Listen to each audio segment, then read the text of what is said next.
What happens to a soul that inherits a crown steeped in fear? In the vast palace of Fontainebleau, beneath vaulted ceilings and walls bathed in gold, a child was born marked by misfortune. He was named Charles Antin, not a hero of conquest or a saint, but a prince of the Valois dynasty, whose cradle echoed with the whispers of shadows. The kingdom he was to inherit was already bleeding to death.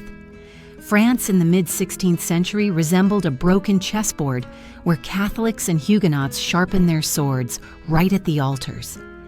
On the night of June 27, 1550, an unusual northern light flashed in Fontainebleau. The old sages read it as a bad omen. Little Charles was the fifth child of King Henry II and his harsh wife, Catherine de Medici, renowned throughout Europe. The daughter of a powerful Florentine clan, she combined a passion for astrology with the art of intrigue, weaving a web of poisonous, sincere prayers. Charles' reign was not planned. His older brothers were supposed to rule. But fate proved cruel and fickle. One after another, his brothers died, some from fever, some from complications after wounds, some under the weight of intrigue and poison. When the prince turned 10, he was already fourth in line to the throne, and by 13 he was the crown prince. In 1561, after the sudden and still suspicious death of his older brother, François II, Charles ascended the throne.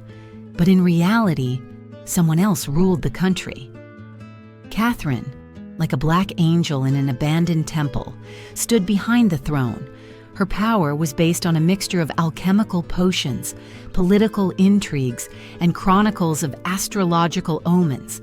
She had survived plots by the highest nobility, exile, and the betrayal of her own favorites, and she believed that only an iron fist and cunning wisdom could save the Valois, even if the whole world had to burn. Meanwhile, Charles grew up sickly and nervous.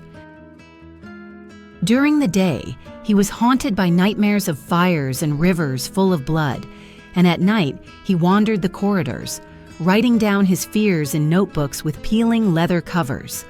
Those around him noticed how the prince was increasingly losing his mind.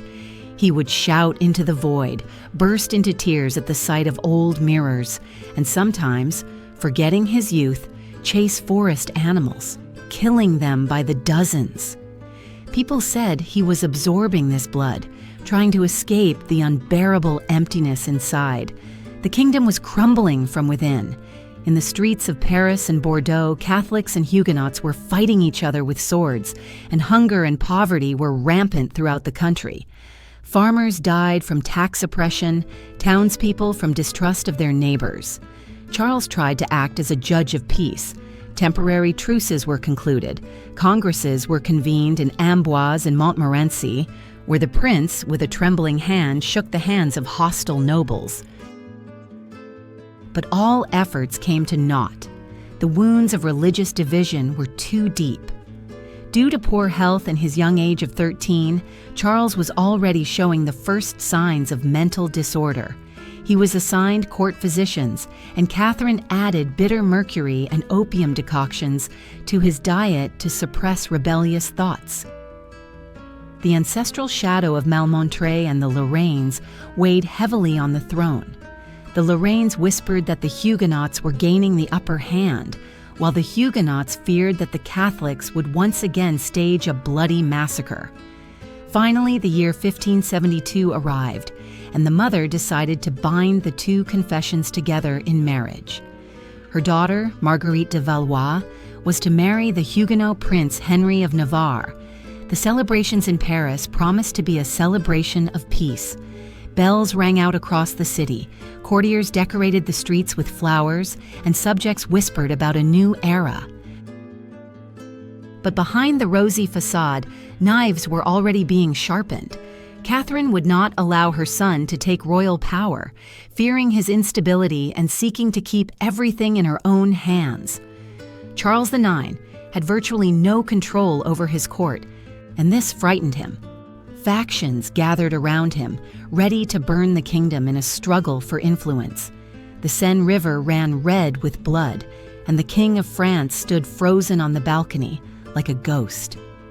That night, Paris opened its gates to madness and cruelty. The House of Guise, a powerful Catholic dynasty headed by Duke Henry of Guise, thirsted for revenge against the Huguenots for years of oppression. The Huguenots themselves, tired of the bloody massacres in Vassy and endless threats, demanded justice at any cost. Catherine de' Medici desperately tried to maintain iron control over the throne, maneuvering between jealous noble clans, while King Charles and me dreamed only of peace and quiet. But the whispers behind their backs did not subside. For several months, tensions had been mounting at the royal court in the Louvre. In the spring of 1574, Charles issued the Edict of Saint-Germain, granting Protestants freedom of worship. Catholics perceived this as treason, and the House of Guise openly prepared a coup. Just a week earlier, the marriage of Marguerite de Valois, the king's sister, and Henry, Duke of Navarre, had been celebrated with great pomp, symbolizing the peaceful reconciliation between Catholics and Huguenots. But before the last fanfare had died away, an assassination attempt was made on Admiral Gaspard de Coligny, the leader of the Protestant party. He was seriously wounded in his chambers, and the bitterness of failure only added fuel to the fire. The night of August 23, 1571, the eve of St. Bartholomew's Day, was fateful. With a shot, a flash of steel, and a heart-rending cry, the massacre began. Admiral Coligny was dragged from his bed and cold-bloodedly finished off. When this event sounded the signal, the gates of Paris swung open to madness. For several days, thousands of Catholics, as if poisoned by rage, combed the streets in a merciless orgy of murder.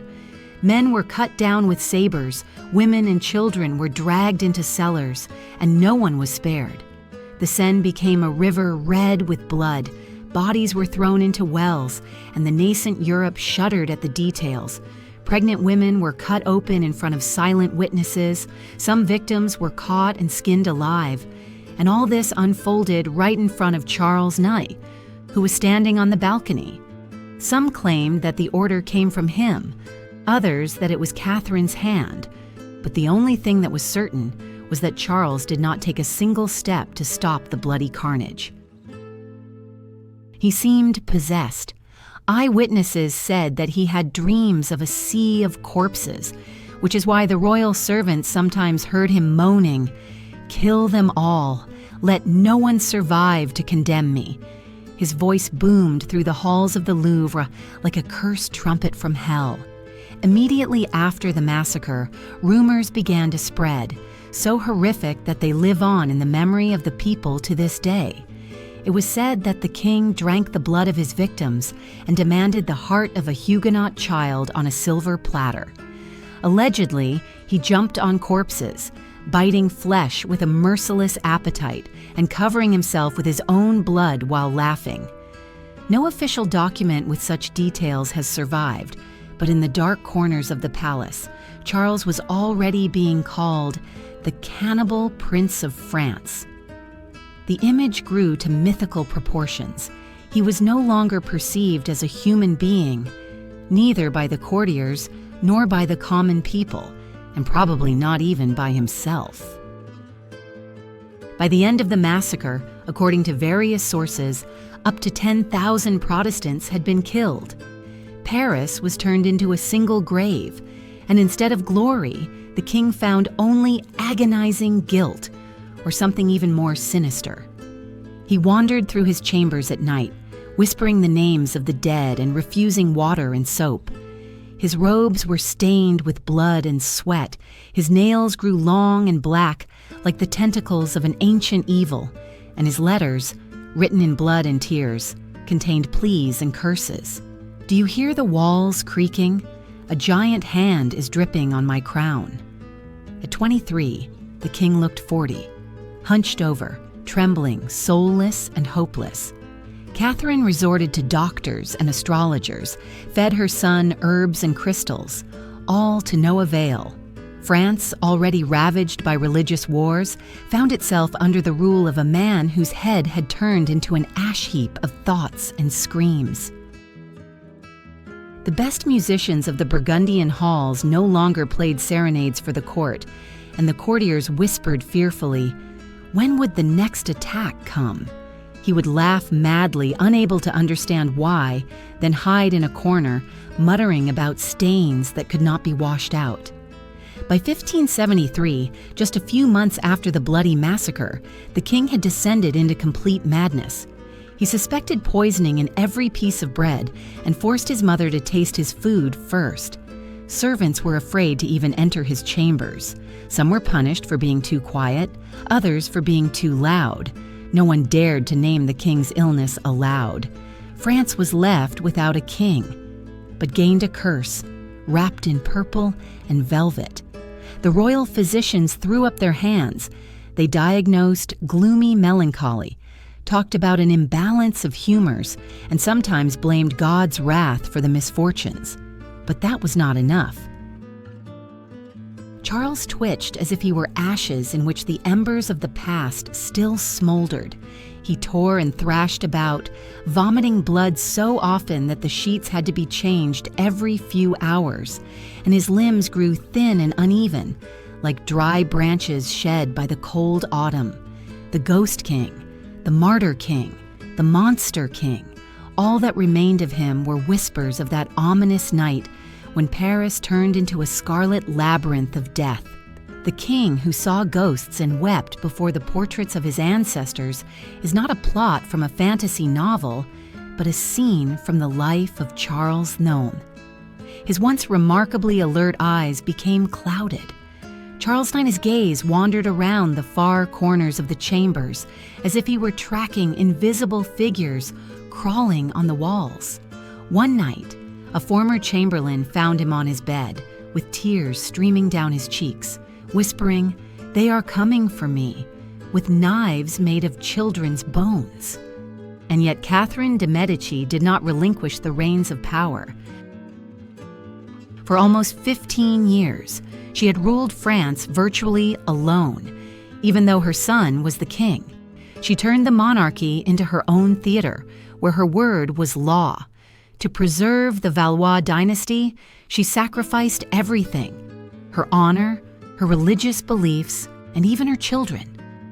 Charles, the weakest link in the dynasty, remained king, her son, her creation. To lose him would mean losing everything.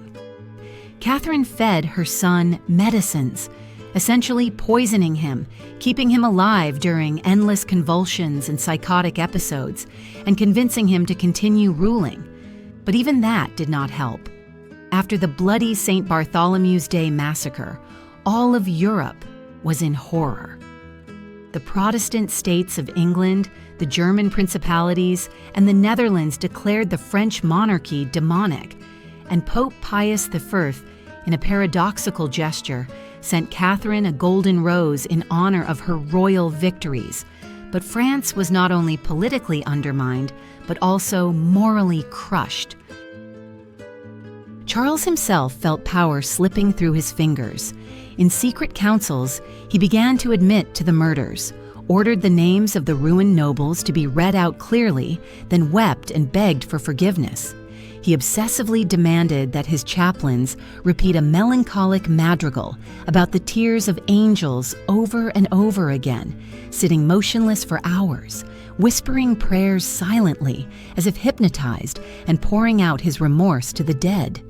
Even his mother, whose comforting words had once calmed him, now found no response. Charles found himself a prisoner of his own mind. Visions and hallucinations haunted him everywhere. He spoke of faceless men covered in blood, flashing through his chambers. He claimed that the eyes of Admiral Coligny were staring at him from the fireplace. He heard the cries of children coming from the walls.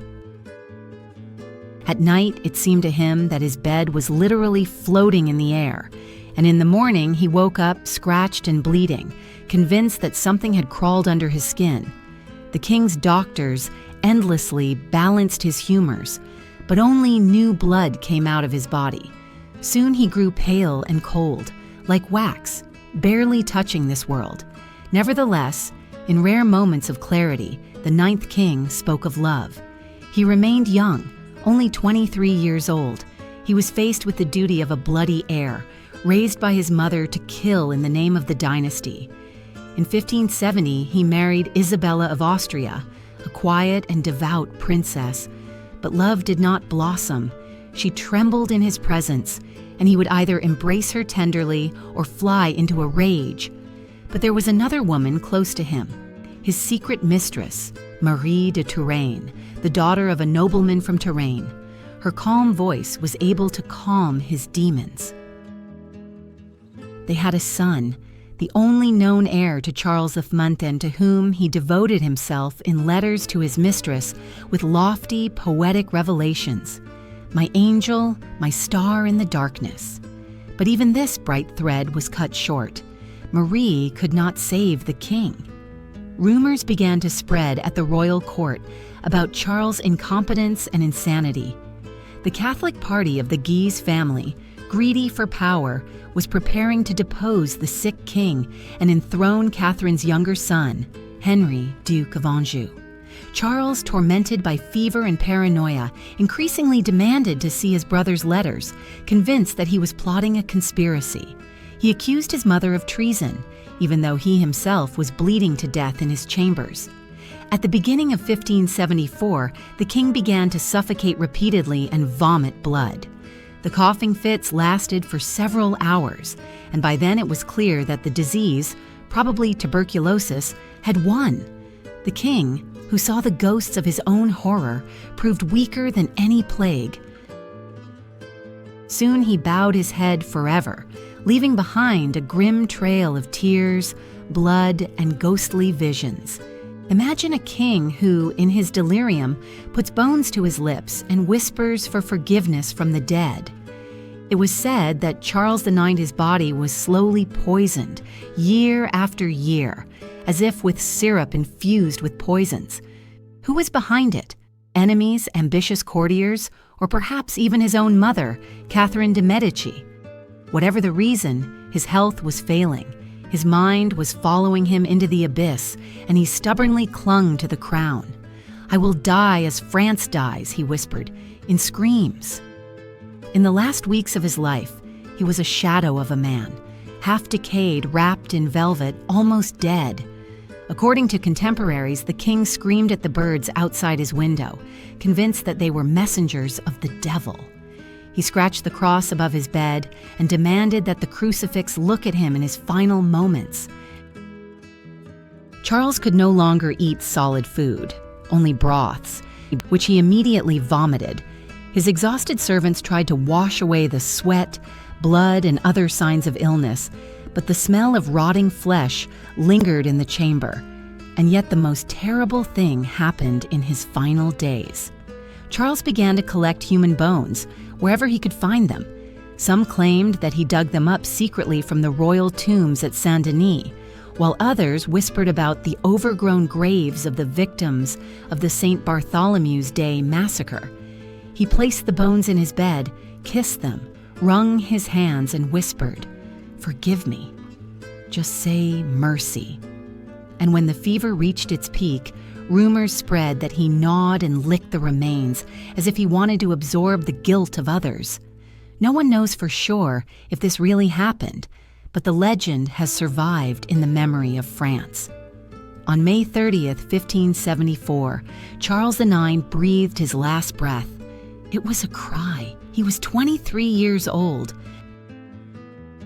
His death did not put an end to the horror, but only shrouded it in a deathly silence. In Versailles and Paris, there was not so much grief as relief, the end of a long nightmare of bloody seizures, delirium, and the curse of the Cannibal King. But even in death, the monarch did not give his dynasty any peace. While the body was still warm, Catherine de Medici summoned her youngest son, Henri, from Poland, so that he could ascend the throne as soon as possible. Only a few people attended the funeral at the Basilica of Saint-Denis. Memories of barbarism and bloodshed were still too fresh. Decay, Decomposing skin, dark, bloodied lips, and blackened eye sockets turned the lavish bows into a farce. According to one of the embalmers, the king's gums were raised by black slime that had flowed out of his mouth. No incense, spices, or wine could overcome the smell of decay.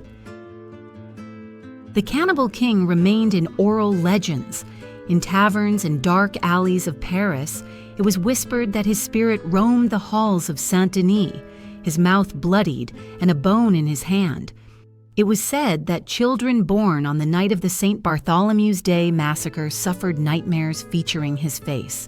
Some saw him as a victim of palace intrigues, others as Catherine de' Medici's devilish tool. There were even rumors that the St. Bartholomew's Day massacre was not so much a political act as a dark ritual. The king's right hand bit the bone, sealing a deal with darkness. Either way, madness became the official language of his reign, and the bloody river of religious war did not dry up with him. France continued to live, suffer, and hope for peace, but the mark of the Cannibal King remained forever in its history. Thousands of silent bodies scattered across the cobblestones of Paris screamed louder than any words. It was then that Europe first saw that the crown could become a beastly weapon. Protestants across Europe shuddered with horror, and pamphlets calling Charles IX the new Herod, the executioner of saints, and the devourer of innocents were scattered throughout the streets of Geneva and Zurich. In Swiss chronicles, the king was no longer referred to as a man, but as a monster raised by demons. Even in deeply Catholic countries, people began to ask, how could a monarch with a steely gleam in his eyes commit such murder of his own subjects? How could they move forward after such atrocities without tarnishing the authority of the entire crown with blood? The memory of that bloody week in August 1572 lingered like an open wound, and France continued to bleed in the decades that followed. The heir to the tragedy was the king's younger brother, Henry III. He did nothing to help the country. He was more reserved and calculating, but no less tormented.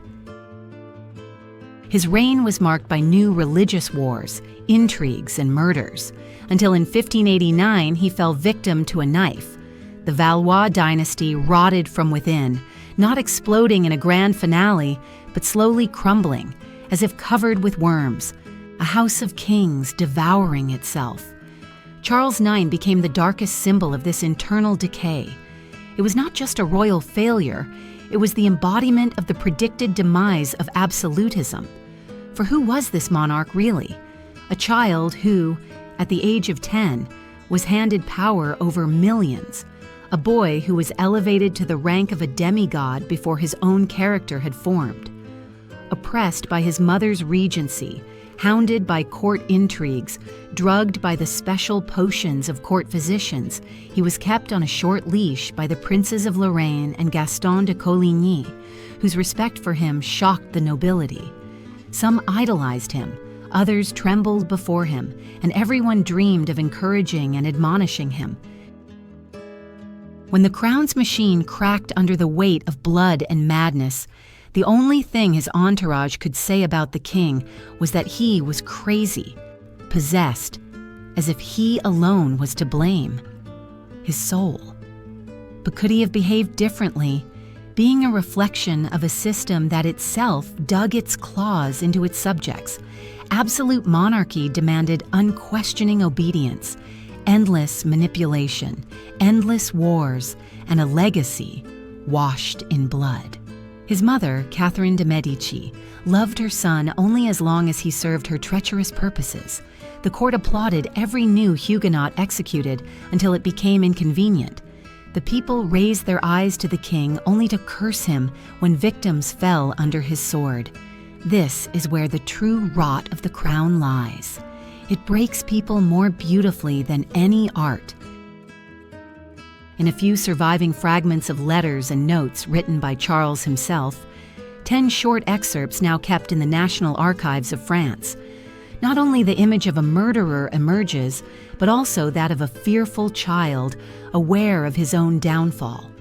He complained about the weight of the crown, the endless intrigues, the fact that every act of cruelty distanced him from the last shred of humanity.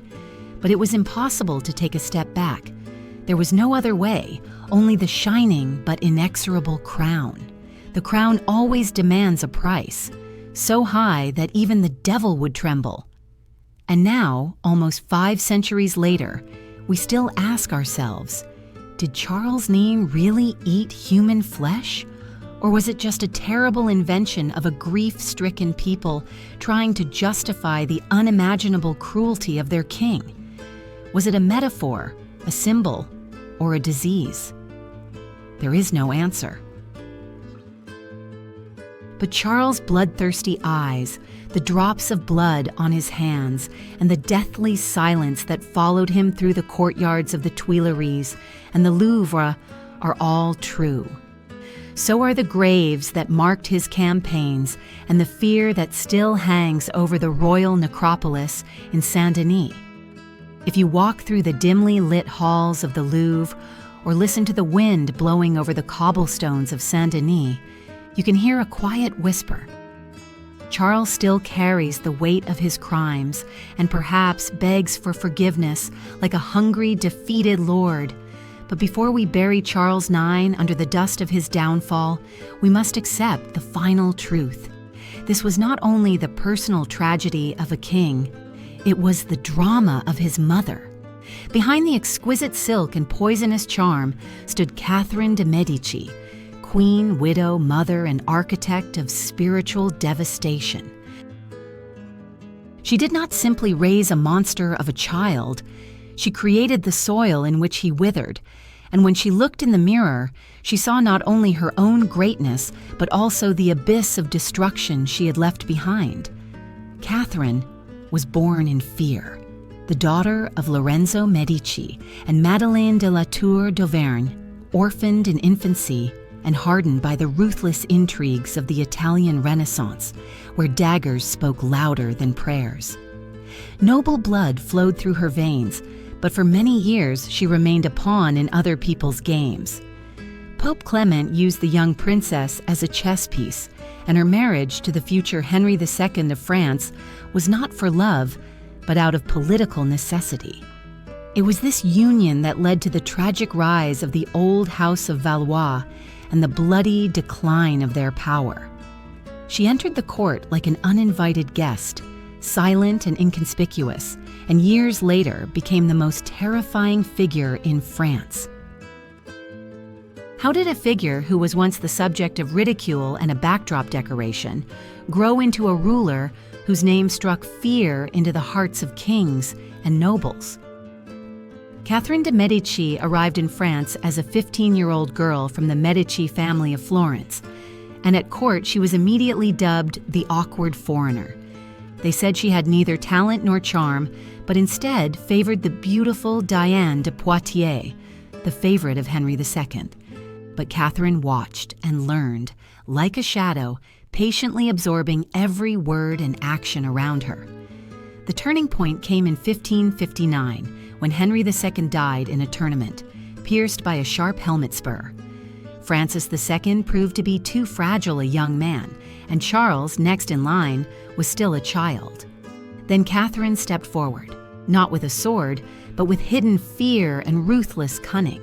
She took the regency throne behind the curtains of her mansion in the Louvre and became the mistress of shadows. Bécquer, court physicians, and astrologers considered her a mystical figure. She believed in omens and the secrets of alchemy, keeping Nostradamus and the best Italian astrologers at her court. Rumors circulated that her laboratories were used to brew love potions and deadly poisons, and that poisonous powders were hidden in bookbindings and gold rings. Spies sent by her would start intrigues, ruin the reputations of her enemies, and destroy them with barely audible whispers. Catherine assigned a special role to her youngest son, Charles IX. From childhood, she whispered in his ear, "The whole court is waiting for you to make a mistake. Protestants are after your blood. Conspirators are plotting behind every door. I am your only fortress." Gradually, the young king absorbed fear and suspicion. The people around him ceased to be alive. They turned into puppets and enemies. The masks of distrust and paranoia sown by his mother provided fertile ground for a terrible massacre, later called St. Bartholomew's Day. By the time Charles IX gave the order for the massacre, he was no longer a child, but a tool in his mother's hands. True to her teachings, he did not hesitate to order the massacre of the Huguenots in August 1572, tired of endless advice and intrigue. And yet, deep down, he loved his mother in a strange and frightening way. When the king's health began to falter from nervous breakdowns and sleepless nights, Catherine redoubled her efforts. She brought in doctors from Italy and Spain, many of whom practiced superstitious magic more than medicine. Relics of saints were placed on the young monarch's skin in the hope that the holy remains would purify his soul and body. She wiped the sweat from him, could read prayers in Italian for hours, stroke his head and lull him to sleep with water, blessed by a bishop. When strange bones and objects created by black magic began to appear in the king's chambers, Catherine remained silent. She knew the price of power, and she had already paid that price more than once. After Charles IX died in 1572, Catherine mourned her son behind closed doors. Not a single tear touched her exquisite mask of self-control. No sooner had the king's body grown cold than she arranged a succession plan. She invited Henry, her younger brother, from Poland and crowned him Henry III, in order to continue the Valois dynasty a little longer. But the woman who had once ruled with cold calculation was now acting in panic. France was suffocating from religious wars. The House of Valois was bleeding to death, and Catherine saw everything she had built turn to dust. Henry III returned from Poland with an icy detachment. The king, who knew how to hide his emotions behind the glamour of luxurious costumes, had taken on a new, corpse-like appearance in his craving for rituals, order, and death. He would create the Order of the Holy Spirit, gather a circle of elegant cavaliers in silk robes, and ultimately fall at the hands of the fanatical monk Jacques Clément in 1589, a bloody end to the dynasty. Charles IX is usually portrayed as a mad loner, a child of fear and darkness. In reality, his madness was the product of a carefully crafted machine of power, created by his mother, fueled by the fear of the nation, court scandals, and religious hatred. The system raised him, broke him, and unleashed him on the people as a weapon, and when he was no longer useful, it simply discarded him. The frightened and wounded people began to weave myths. A cannibal prince who drank the blood of his victims, a monster fueled by screams. But if you look closely, what we see is not a heartless beast, but a lost boy in a palace of 1,000 daggers. He asked for love and received poison and a sword. Charles IX ascended the throne of France at the age of 15, but his childish soul never had a chance to blossom. He was born in 1558 to Isabella de' Medici, the future Catherine de' Medici, and from the very beginning was caught up in the brutal game of thrones between Catholics and Huguenots. The little prince dreamed only of a normal life, but he was surrounded by conspiracies, intrigues, and religious strife that tore the country apart. His mother, Catherine, saw her son as a tool for preserving her power and the unity of the dynasty. She prepared the boy for the crown as if a blacksmith were forging a sword. In 1572, when Charles was barely 14 years old, she had to balance between the pressure of the Catholic nobility and the demands of the Huguenots, who wanted freedom of religion. It seemed that there was no mercy for him. When the parties agreed to marry, Catherine ordered the wedding of his sister, Margaret of Navarre, to Henry of Navarre, the leader of the Huguenots. The festivities turned into a bloody nightmare. According to contemporary estimates, several thousand Protestants were killed in the streets of Paris, and a wave of violence swept across the country. Conspirators whispered that on the night of the bloody events of St. Bartholomew's Day, swords and spears were only a cover for a more subtle conspiracy. Catherine and her friends ordered to destroy any threat, and the young king was forced to agree, trembling with fear and sickly weakness. Over the years of his reign, any remnants of childhood innocence left Charles. With each passing autumn, his health failed him more and more. He suffered from fever and epileptic seizures. In 1574, his heart gave out. The young king was barely 25 when he died of tuberculosis and mental exhaustion. He never understood what it meant to rule without blood. Today, he is rarely mentioned in school lessons, and his name does not adorn triumphal arches or monuments. But the memory of Charles Niñi is a grim reminder. When power becomes stronger than man, it turns innocence into a weapon and the soul into a sacrifice. His story is not just a tale of a child king and a grand massacre. It is a mirror that reflects any system that devours those who wear the crown. To forget him is to allow history to repeat itself in blood. Keep your questions and remember the truth, even if it is whispered in the quietest of moments.